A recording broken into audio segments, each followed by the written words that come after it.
అతిథి కోపంగా అర్జున్ ప్రసాద్ సుభద్రలని నిలదీస్తూ ఉంటుంది. మీ వల్ల ఏమీ కాదు, మీరు అసలు ఏమీ చెయ్యలేరు, మీరు నాకు న్యాయం చెయ్యలేరు, మీ దగ్గర ఏముందని మీరు నాకు న్యాయం చేస్తారు అని అతిథి అర్జున్ ప్రసాద్ని నిలదీస్తూ ఉండగా పక్క నుండి అహల్య గౌతమ్ ఇదంతా వింటూనే ఉంటారు.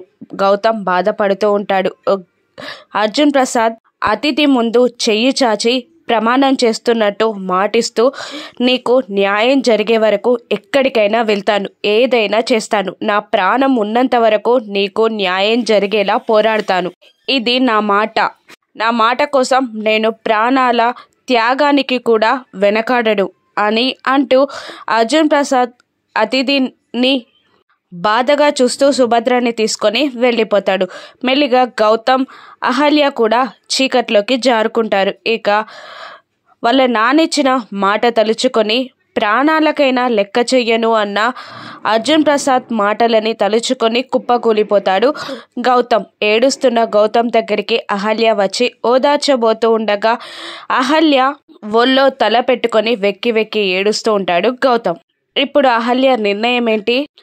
అతిథికి అర్జున్ ప్రసాద్ ఏ విధంగా న్యాయం చేస్తాడో రానున్న ఎపిసోడ్స్లో చూద్దాం. Thank you for watching.